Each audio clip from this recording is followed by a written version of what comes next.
স্বাগতম জানাচ্ছি cruise শিপের tour Finland যাওয়ার ভিডিও দেখার জন্য।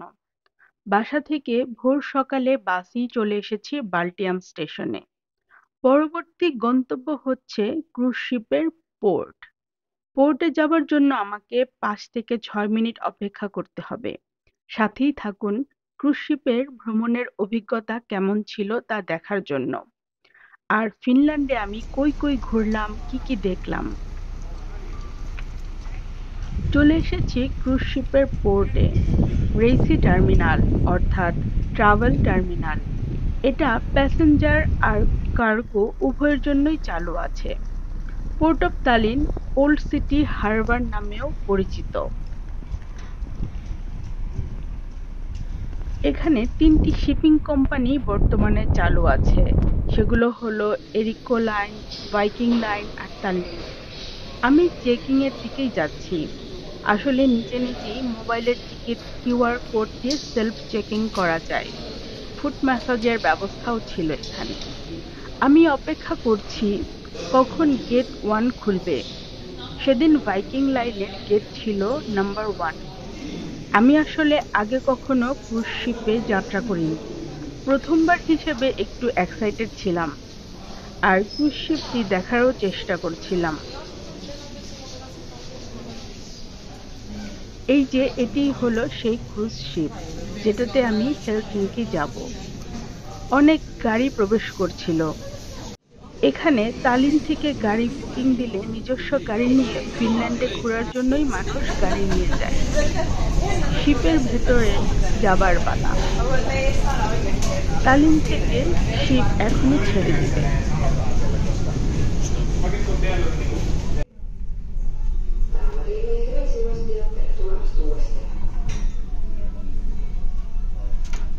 শিপের ভেতরেই চলে যাচ্ছি আমি।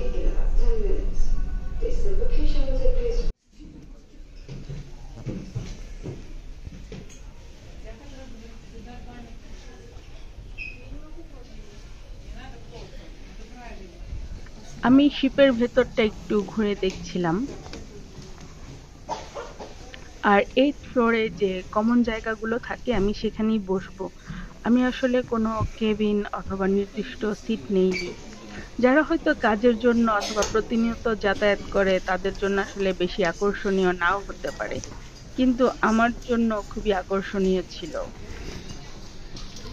সকালে সবাই ব্রেকফাস্ট করবে। এজন্য এখানে নির্দিষ্ট ক্যাফে আর বুফের ব্যবস্থাও ছিল। আমিও কফি খাওয়ার জন্য রবার্টস কফি শপে গেলাম। বলে রাখি, শিপের টিকিটের দাম কম হওয়া অথবা অনেক সময় ডিসকাউন্টেও মিলে যায়। কিন্তু বাল্টিক সাগরের বুকে চলমান শিপে খেতে চাইলে ভালোই টাকা গুনতে হয়। আমার সকালেই মিষ্টি কিছু খেতে ভালো লাগে না, তাই সল্টি কিছু খুঁজছিলাম। পরে আমি একটি ক্রোয়াসো আর ১ কাপ কফি নিয়েই ব্রেকফাস্ট সারলাম।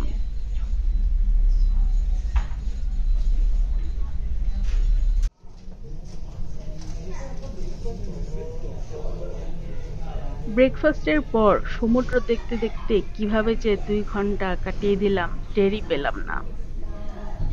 এটা লাক্সারিয়াস শিপ না হলেও কেমন যেন আমি একটা টাইটানিক টাইটানিক ফিল পাচ্ছিলাম।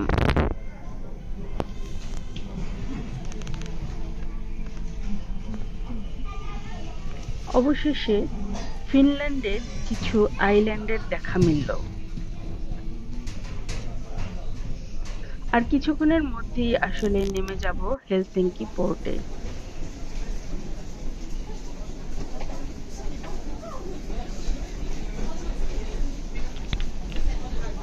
শিপ থেকে আমি বেরিয়ে গেলাম। এস্তোনিয়ান আর ফিনিশ ভাষায় যে কতটা মিল তা এখানে বিভিন্ন নির্দেশনা দেখে বুঝতে পারলাম। ফাইনালি ভাইকিং লাইনে আমি চলে এসেছি হেলসিংকি। এটাই পোর্ট অফ হেলসিংকি। অনেকে আমাকে জিজ্ঞেস করে আমি কই থাকি। আমি বলি আমি এস্তোনিয়া থাকি। অনেকেই এস্তোনিয়া সম্পর্কে জানতে চায় এবং বলে এস্তোনিয়ার নাম শোনেনি। তখন আমি বলি আমি ফিনল্যান্ড আর সুইডেনের খুব কাছের দেশে থাকি। আজ আমি এস্তোনিয়া থেকেই প্রতিবেশী দেশে চলে এসেছি ফিনল্যান্ড। আমি এখন টিকিট কাটবো। সারাদিন ঘোরার প্ল্যান আছে। সাথেই থাকুন দেখি দিনটি কেমন যায়। টিকিট কাটার সময় আমি অবশ্য একটু অবাকই হলাম। একটি লাইনে অনেক বেশি মানুষ, অন্য লাইনে একজন মানুষ কেন? যাই হোক, কিছুক্ষণ সময় নিয়ে আমি টিকিট কেটে নিলাম। এখানে বলে রাখা ভালো, এখানে এ, বি, সি, ডি জোন আছে। যেখানে টিকিট হয়তো ট্রাম, বাস অথবা ফেরিতে আহ, ভ্রমণ করা যায় একদিনের টিকিট নিলে। আমি জোন ডির টিকিট নিয়েছি, যেটা আমাকে বাস, ট্রাম এমনকি ফেরিতেও আমি সেই টিকিটটি ব্যবহার করতে পারবো। আর টিকিটের দাম ছিল 12 ইউরো। দুর্ভাগ্যবশত দিনটি মেঘলাই থেকে যাচ্ছে, এমনকি বৃষ্টি হওয়ার সম্ভাবনাও আছে। তো আমি চলে এসেছি ট্রামে আমার ট্যুরিস্ট ডেস্টিনেশন উসপেন্সকি ক্যাথিড্রাল দেখার জন্য। এটা হেলসিঙ্কির অন্যতম ট্যুরিস্ট ডেস্টিনেশন। যে ক্যাথিড্রালটি রাশিয়ান অর্থোডক্স চার্চ। এটি উত্তর ও পশ্চিম ইউরোপের বৃহত্তম অর্থোডক্স চার্চ।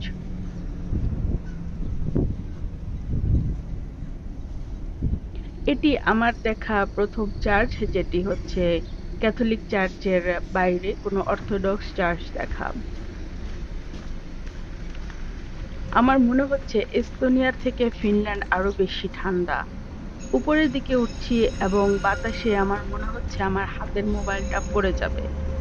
তবে উপরের দৃশ্য আর চার্চের সৌন্দর্যে আমি মুগ্ধ হয়ে গিয়েছিলাম। উপরে উঠে দেখেছি যে চার্চের ভেতরের ছবি অথবা ভিডিও ধারণ করা নিষেধ, তাই আমি সেই নিয়মটি সম্মান করেই চার্চের ভেতরে কোনো ভিডিও করিনি।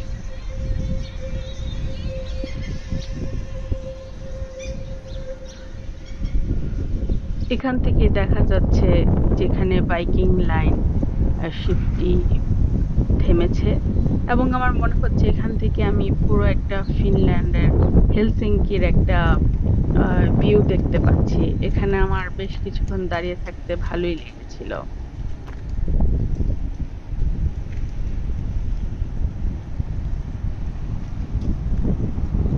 এরপর আমি চলে গেলাম সিনেট স্কয়ারে। এটা পুরাতন জায়গা হিসেবে সেন্ট্রাল হেলসিঙ্কিতে কেন্দ্র করেই আছে হেলসিঙ্কি ক্যাথিড্রাল, গভর্নমেন্ট প্যালেস আর হেলসিঙ্কি ইউনিভার্সিটির মেইন বিল্ডিং। এখানে সবচেয়ে পুরাতন একটি বিল্ডিং দেখার আমার খুব ইচ্ছা ছিল, যেটি 1757 সালে নির্মিত হয়েছিল, কিন্তু সেটা আমি আসলে খুঁজে পাইনি। এরপরে আমি আসলে একটু ক্ষুধার্ত হয়ে পড়েছিলাম, কিছু খাবারের খোঁজ করছিলাম। আর পরবর্তীতে আমি সুমুলিনা আইল্যান্ডে যাবার জন্য ফেরির দিকে চলে গিয়েছিলাম, এবং পরবর্তী ভিডিওতে সেই সুমুলিনা আইল্যান্ডের ভিডিও আপলোড করা হবে। দেখার জন্য আপনাদের আমন্ত্রণ জানাচ্ছি। আমার ভিডিওটি দেখার জন্য ধন্যবাদ। ভালো থাকুন।